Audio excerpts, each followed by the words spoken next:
ఏడుకొండల గోవింద గోవింద. నేను గోవిందమాల గురుస్వామిని, యార గోపాల్, గోవిందమాల దీక్షపీఠం, కర్మగఢ్, హైదరాబాద్.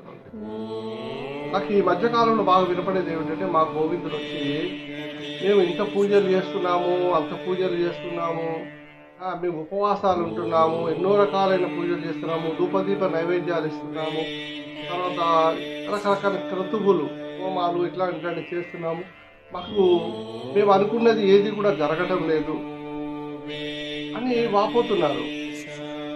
అంటే ప్రతిదానికి ఒక నిర్దిష్టమైన పద్ధతి ఉన్నట్టుగా భగవంతుని సేవించుకోవడానికి కూడా ఒక పద్ధతి ఉంది.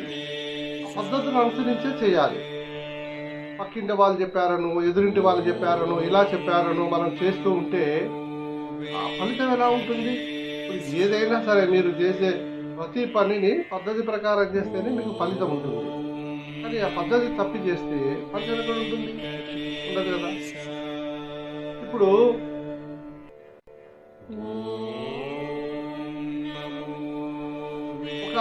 ఒక దేవాలయం అనే దాని గురించి మనం మస్తు మాట్లాడుకుందాం. నువ్వు పోయి పూజ చేస్తావు కదా అక్కడ స్వామి ఉంటుందా. ఇక్కడ కేవలము విశ్వాసం వల్ల ఏమీ అవ్వదు. ముఖద్వారం నుండి గర్భగుడి వరకు, పరివార దేవతల నుండి మూల విరాట్ వరకు అడుగున నియమాలు, శాస్త్రాంశాలు ఉంటాయి. దైవశక్తికి కేంద్రీకరణ అవ్వాలంటే కేవలం నమ్మకము లేదా భావకత ఉంటే సరిపోదు. వాటన్నిటికీ ఋషులు ప్రసాదించిన విజ్ఞానము పునాదులై ఉండాలి. అర్చకుని ఒక ఉదాహరణకు చూడండి. అర్చకుడి యొక్క పద్ధతి కరెక్ట్గా ఉంటే ఆలయంలోని శివుడు శిల్పమే శివుడు అవుతాడు. తేడా వస్తే శివుడు కూడా శిల్పం అవుతాడు. లౌకిక ప్రలోభాలకి గురైన మనము, ఇన్ని చరిత్ర కలిగిన మనము ఈ దేవాలయానికి పోయి పరమాత్ముని వెతుకుతున్నామంటే దానికి ఒక పద్ధతి ఉంటుంది కదా. పద్ధతి లేకుండా మీరు పూజలు చేసి ఫలితాన్ని ఆశిస్తే ఏముంటుంది? ఇది కరెక్ట్ కాదు కదా. ఇంకా కూడా దేవాలయం గురించి ఇంకా చెప్తాను వినండి. మనం ఆ దేవాలయానికి పోతే ఎంత లాభం ఉంటుంది అంటుంది. భగవద్గీతలో శ్రీకృష్ణ పరమాత్ముడు ఏమంటున్నాడు? శాస్త్ర ప్రమాణంగా అంటే మనకి శాస్త్రం ఏం చెబుతుంది, శాస్త్ర నియమాలను విడిచిపెట్టి స్వేచ్ఛగా ప్రవర్తించకూడదనేది దాని అర్థం. అది తెలియకుండా మీరు ఆ శాస్త్రానుసారం కాకుండా ఎవరో ఏదో చెప్పారని, వీళ్ళు చెప్పారని, వాళ్ళు చెప్పారని మీరు చేసి పూజలో పునస్కారంలో చేసి ఫలితం రాలేదు అంటే ఎలాగా? దానికి ఒక పద్ధతి ఉంది. ఆ పద్ధతి ప్రకారంగా చేస్తేనే ఫలితం ఉంటుంది. ఇప్పుడు గుడి అయినా సరే, ఇప్పుడు ఒక దేవాలయం ఉందనుకోండి, శాస్త్ర విధానాన్ని వదిలి మీరు ఇష్టానుసారంగా ప్రవర్తిస్తే వాళ్లకు సిద్ధి లేదు, సుఖము లేదు, పరమగతి కూడా లేదు. లేదు కదా. భగవద్గీతలో శ్రీకృష్ణుడు అర్జునుడికి చెప్తాడు ఈ మాట. మనకేం చెప్తాడంటే, మనము శాస్త్రాన్ని ప్రామాణికంగా తీసుకొని మనము కార్యకార వ్యవస్థలన్నీ కరెక్ట్గా చేస్తే ఆ ఫలితం అనేది ఉంటుంది. అయితే నేను వెంటనే పూజ చేశాను కానీ ఫలితం అనంటే ఉండదు. ఇది చెయ్యదగింది, ఇది చెయ్యకూడదు అనే వ్యవస్థ విషయంలో మీకు శాస్త్రమే ప్రామాణికంగా ఉండాలి. శాస్త్రం ఏ కర్మని చెప్తుందో ఆ కర్మని మీరు చేయడమే.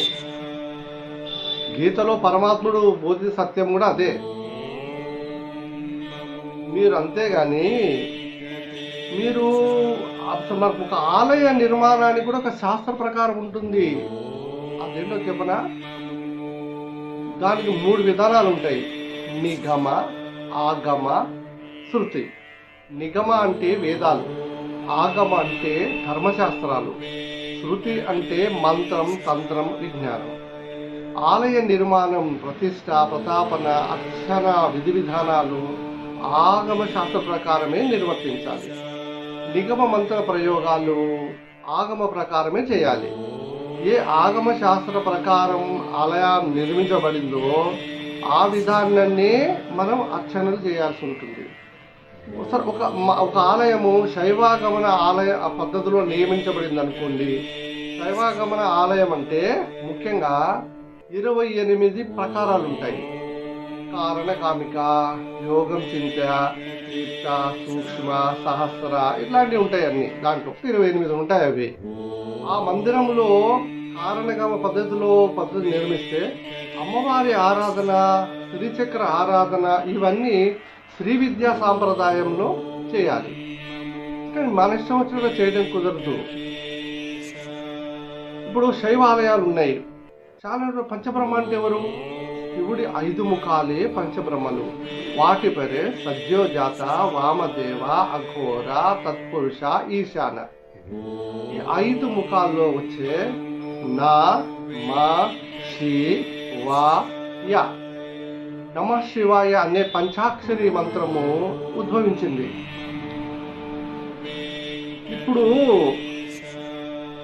ఈ 5 ముఖాలకు చైతన్యం ఇచ్చి ఆ శివుడే పంచముఖ పరమేశ్వరుడు, ప్రపంచ నాయకుడు. విభూతి ధారణ. విభూతి గురించి విందామండి. 3 రేఖలుగా ఎందుకు ఉండాలి అవి? మనం ఎందుకు పెడతాము? వాటిని అడ్డంగానే ఎందుకు పెడతాము? ఒకసారి ఆలోచించారా? అగ్నిమితి భస్మం, జలమితి భస్మం, స్థలమితి భస్మం, భస్మం భస్మం భస్మయోము అనే వేద మంత్రంలో విభూతిని ప్రస్తావించారు. అగ్ని సారమైన విభూతి అశ్చర్యాన్ని, రక్షణను, పవిత్రతను, శాంతినిస్తుంది. భస్మ భాషణార్థంలో, తుతి తంత్రంలో మనకి అది ఇది ఎట్లా ఉంటుందంటే ప్రకాశ స్వరూపం, పాప నాశనం. ఓంకారంలోని అకార, ఉకార, మకారాలు ఉన్నాయి కదా, ఋగ్, యజ్, సామవేదాలకు ప్రతీకగా, బ్రహ్మ, విష్ణు, మహేశ్వరుడికి ప్రతీకలుగా విభూతిని 3 రేఖలుగా మనం పెట్టుకుంటాం. అలరాతని కూడా శుభప్రదంగా మార్చగలిగే శక్తి విభూతికి ఉంటుంది. వ్యాపకత్వానికి సాంకేతంగా, లలాట రేఖలకు ప్రతీకలుగా విభూతిని అడ్డంగా పెట్టుకుంటారు. ఇప్పుడు మీరు చెప్పండి, ఈ శాస్త్రాన్ని అనుసరించి ఒక గుడికే ఇన్ని సిస్టమ్స్ ఉంటే మనం అక్కడికి పోయి మనము ఏమి పొందాలనుకుంటున్నాం మనము అనంటే, మరి ఏ తత్వాన్ని మనం ఫాలో చేస్తున్నాము, ఏ తత్వాన్ని మనం పూజిస్తున్నాము అనేది మనకు తెలియాలి కదా. మీరు అది ఏమీ చేయకుండా నేను పూజలు చేశాను కాబట్టి ఆయన కరుణించాలి. ఒక దేవాలయాన్ని, ఇది మన దేశమే దేవాలయం. దేవాలయంలోనే అన్నీ ఉన్నాయి. ఇక్కడే ఉంటాడు. సహస్రం ఉంటుంది, సహస్రాలయం మన ఆత్మ ఉంటుంది. అవి ప్రేరణ జరగాలి. మీకు చాలా రకాలు ఉంటాయి. కుండలి ఉంటుంది, రకరకాలు ఉంటున్నాయి.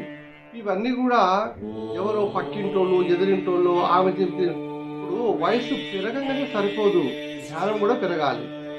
ఇది హిందూ ధర్మం. హిందూ ధర్మంలో సనాతన ధర్మాన్ని అనుసరించి మీరు పూజలు చేసి ప్రతిఫలం కోసం ఎదురు చూడొచ్చు. కానీ మీరు నేను పెడుతున్నాను కాబట్టి పరమాత్ముడు మమ్మల్ని ఆదుకోకపోతే పరమాత్మ మమ్మల్ని అనుగ్రహించాలనుకుంటారు. అలా ఉండకూడదు. అదే మీరు చేయాలి. ఫలితం పరమాత్మ మీద వదిలిపెట్టాలి. ఆయన చూసుకుంటారు. అదే నమ్మకంతోనే చేయాలి. కానీ మనము ఈ సనాతన ధర్మంలో, ఈ హిందుత్వంలోకి లోబడికి వెళుతున్నా కొద్దీ మనము ఎవరో పెద్దగా, ఇప్పుడు మేము అంటే మాకు కొద్దిగా తెలుసు ఆవగిందంతే, కానీ చాలా విశాలమైనది ఉంది. ఆ విశాలమైన దాన్ని చేరుకోవాలని ఒక పద్ధతి. మీరు ఏ పూజలైనా చేయండి, పద్ధతి ప్రకారంగా చేయండి. పక్కింటోళ్ళు వచ్చేసి మీరు దీపం పెడితే, అయ్యో ఒక దీపం ఎందుకు పెట్టారు మీరు, అయ్యో అలా ఒక దీపం పెట్టకూడదు అంటే, అలా మీరు వెంటనే భయపడక్కర్లేదు. కూర్చోబెట్టేసి ఈ ఒక దీపం పెట్టకూడదు అనేది ఎక్కడ ఉంది? వేదాల్లో ఉందా, పురాణాల్లో ఉందా, ఇతిహాసం ఉందా, భాగవతం ఉందా, ఎక్కడుందో మీరు నాకు చెప్పాలి అని మీరు క్వశ్చన్ చేయండి. క్వశ్చన్ చేసినప్పుడు ఆన్సర్ వాళ్ళు చెప్పాలి, చూపించాలి. ఇప్పుడు వేదాలు ప్రామాణికంగా తీసుకోవాలి. మనం వేదాల్లో దాంట్లో ఉన్నదాన్ని మనం అనుసరించాలి.